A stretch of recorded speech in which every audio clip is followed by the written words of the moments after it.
Welcome back to my Sardinia adventure. In this episode, I'm excited to take you to even more of the stunning beaches I've discovered during my trip. As it's my first time here, I've been blown away by the beauty of the island, and I can't wait to show you the crystal clear waters, white sands, and a hidden gem that makes Sardinia so special. So let's dive into the best beaches I visited. Dancing in the amber light, holding on to dreams so tight. One of the most famous beaches on the northeast side of Sardinia is definitely Spiaggia delle Vacche, but not everybody knows how difficult can it be to reach it. First of all, we followed the direction to Cala Suaraccia and we parked in that area.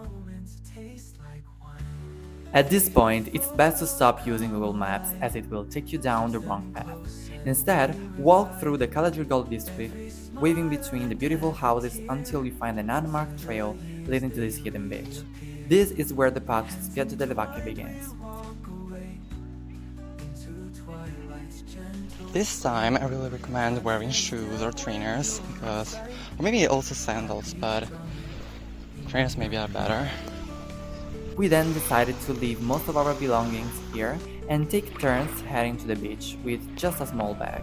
The trail follows the coast, but it's not well marked or maintained, as most people reach the beach by boat.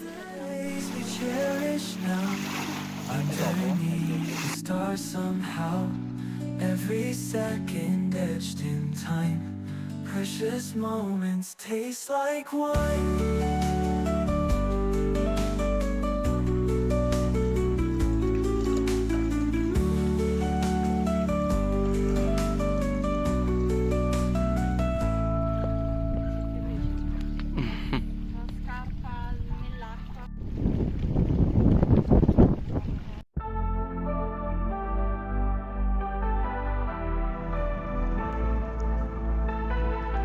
So the path goes all the way around these beaches and the really small beaches, and then we go all the way back there, I think, and we'll find the one we're interested in.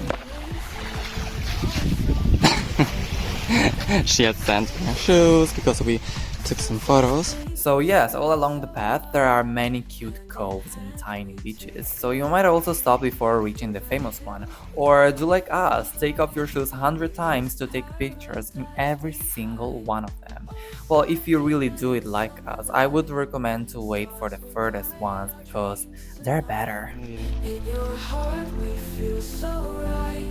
Days are long, hearts are bright.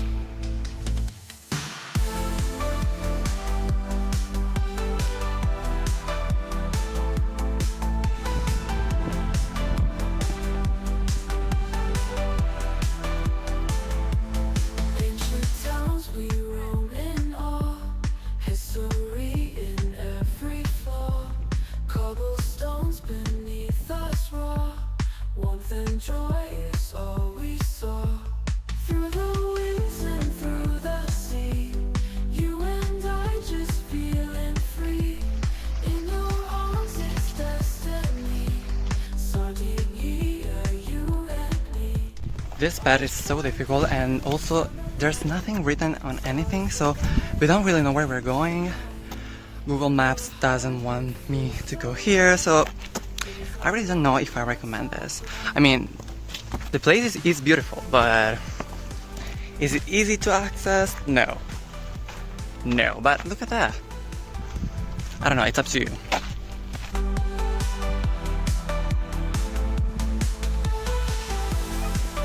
Well, some people told us that there's only 100 meters left, but still, I don't see it. I really don't think it's worth it in this heat. Also, we forgot the water. Yes, we did. So it's not good for us. Because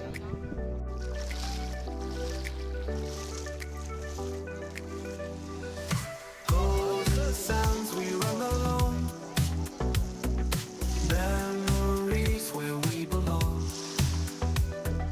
Blue waves singing our song, Sardinia days warm and strong.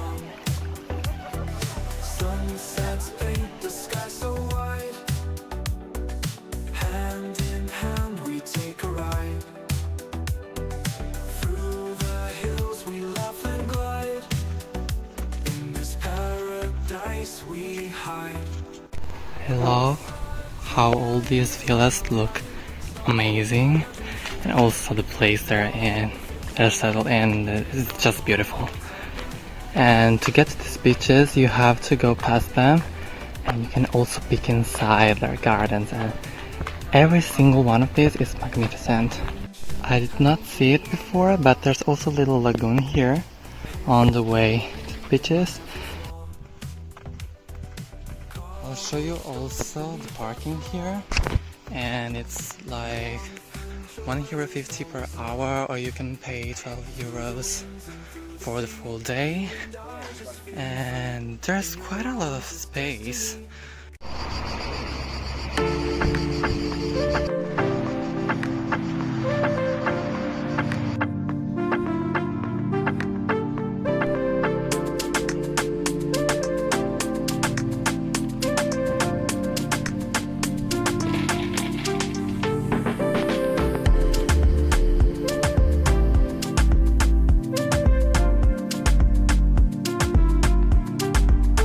The next morning, we headed to one of the most famous towns in all of Sardinia, Porto Cervo. This glamorous spot, located in the heart of Costa Smeralda, started to develop in the 1960s. Over the years, it's become a playground for the rich and famous, known for its upscale resorts, designer boutiques, and beautiful marina, often filled with some of the world's most extravagant yachts. Despite its fame, Porto Cervo still maintains that unique Sardinian charm with its elegant architecture and stunning sea views.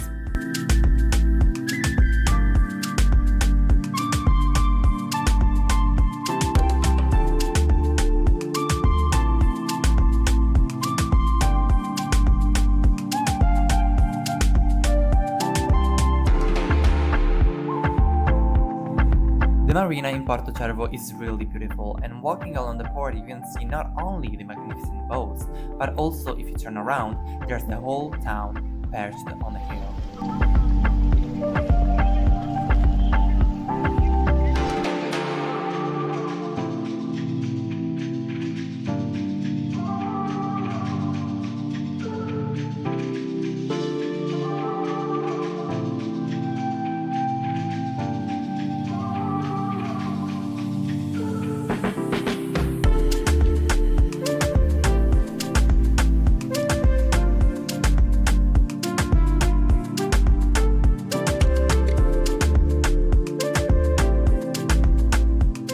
This town is renowned for its high-end fashion district. Even though I'm not a designer clothing kind of guy, I really enjoyed seeing how the various luxury brands have embraced the Sardinian charm in unique ways. From distinctive logos to creative window displays, the whole area has a sophisticated vibe. It's classy, but never over the top.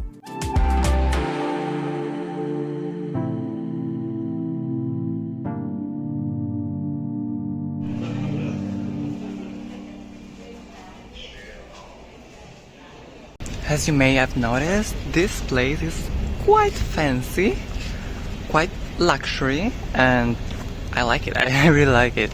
It's nice, everything is kept very nicely, and everything in order. There are cute flowers. The place is nice. You can check it out even if you are not staying here, and just look at these rich people with boats. Yes. Jokes aside, I really think Porto Cervo is a nice pit stop when you're in the area and you don't want only to explore the beaches, which by the way I'll soon bring you to.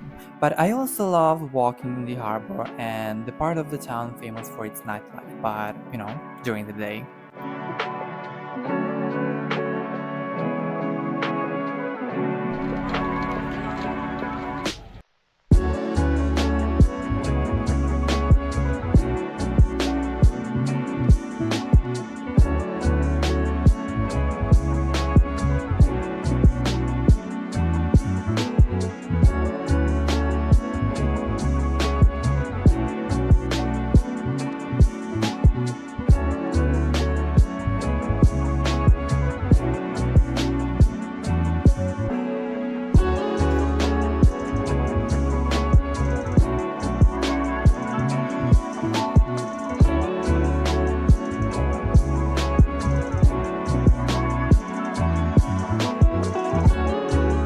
But enough with the town vibes. I know people that come to Sardinia want to see the beaches and the beautiful clear water. That day, we decided to go for a less known beach as the more famous ones in the area were pretty crowded. This beach is nothing to envy to the ones you usually hear about when talking about the Porto Cervo area. I'm talking about Romazzino. Especially if you come during the high season, I think it's good to know places like this one where you'll find a more relaxed and tranquil space.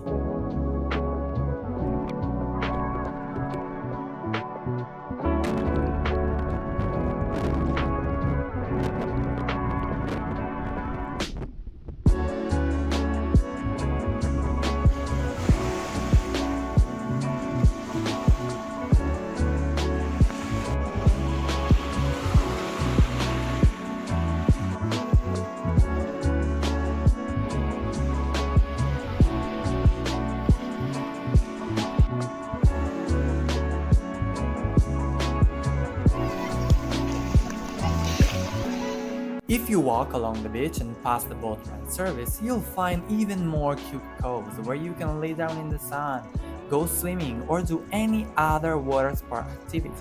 Our favorite water sport activity, you ask? Well, we like snorkeling, taking pictures and pictures and videos and pictures of ourselves and the beauty around us.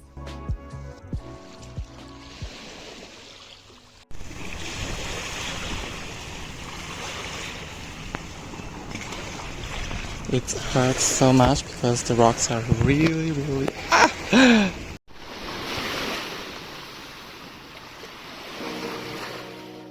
After spending a few hours here, we decided to move to another beach before going back home, and this time we chose one of the famous and crowded ones because we were curious to see what the hype was about. And of course, as the majority of the times happens, the hype was well worth it. The water here at Capriccioli was really amazing.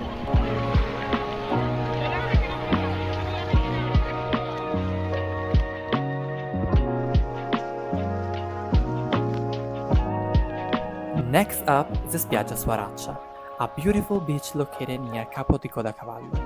With views of Tavolara Island in the distance, it offers a peaceful atmosphere and some of the most stunning landscapes in the area. It's also great for snorkeling and paddleboarding.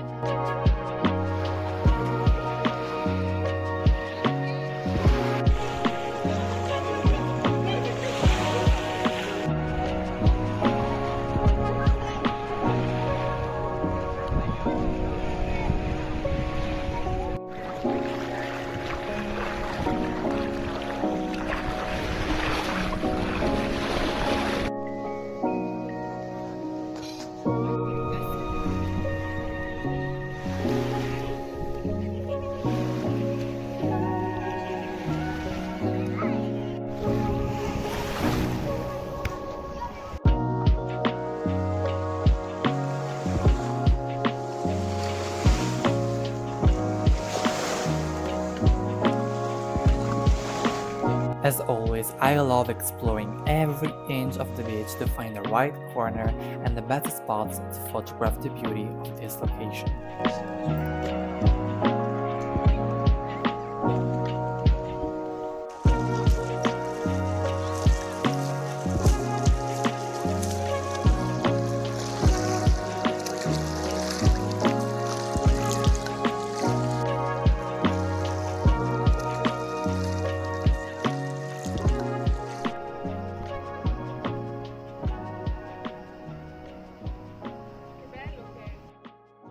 After the beach, we headed to the panoramic viewpoint at Capo di Coda Cavallo. The view is simply stunning, with the highlands of Tavolara and Molara in the distance. The contrast between the deep blue sea and green hills is unforgettable, a perfect way to take in the beauty of Sardinia's coast. Madonna che cado.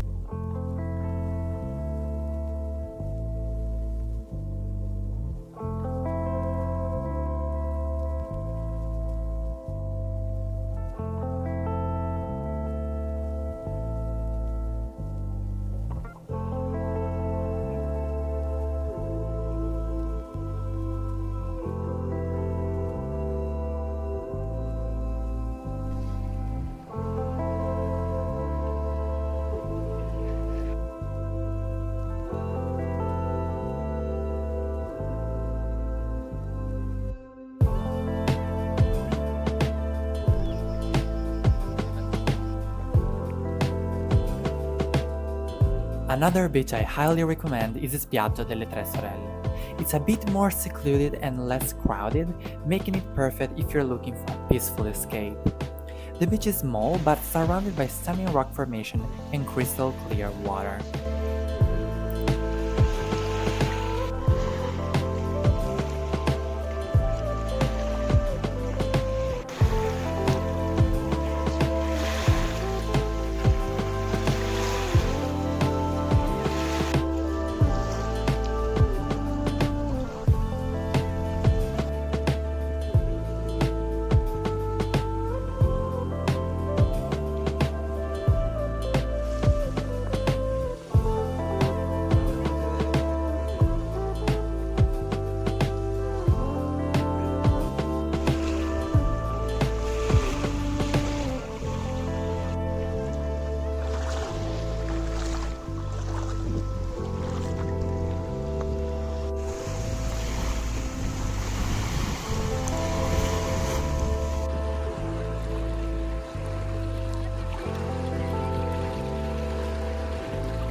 This is definitely one of my favorite beaches on the list.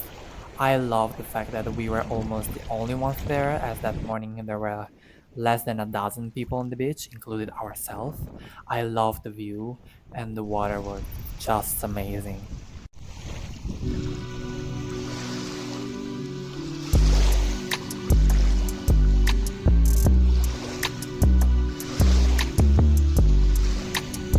After enjoying the tranquility of Spiaggia delle Tre Sorelle, I was excited to discover a short hiking path. This trail winds through a stunning coastal landscape and eventually leads to the magnificent Spiaggia del Dottore. The trek between these two spots took almost 20 minutes, and I would definitely recommend wearing rather rock shoes or trainers for this one. Spiaggia del Dottore is really famous here, as many boat tours offer this as a special stop. In fact, the majority of people don't know about the path or prefer coming here by boat.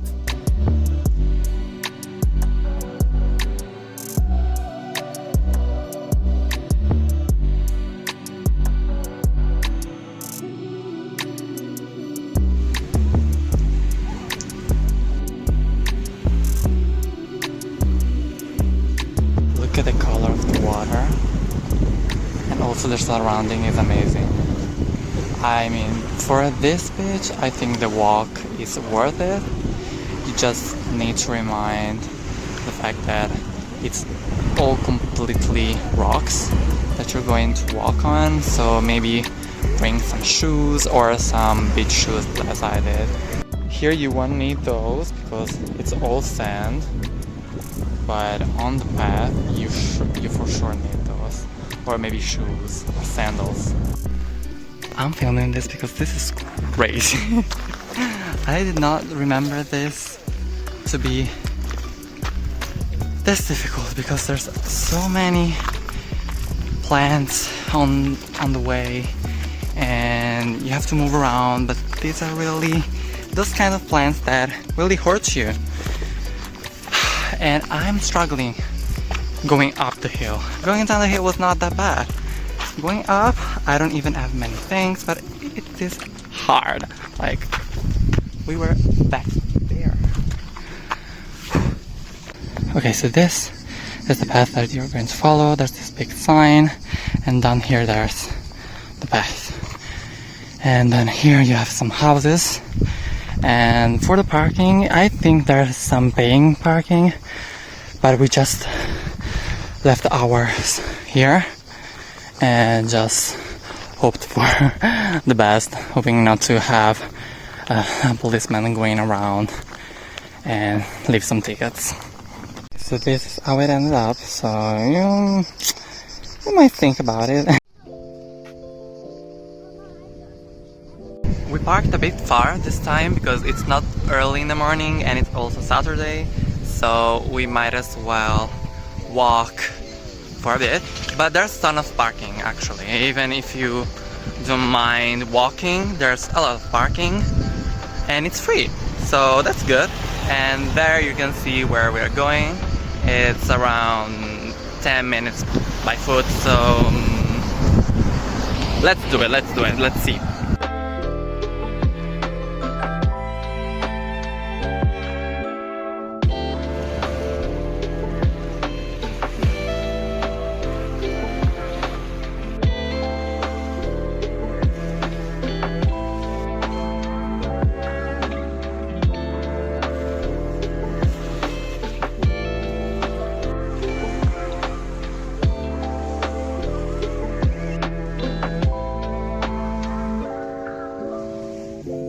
Special mention to these because these are just so delicious. I love them and they taste amazing. I hope to find this also at home.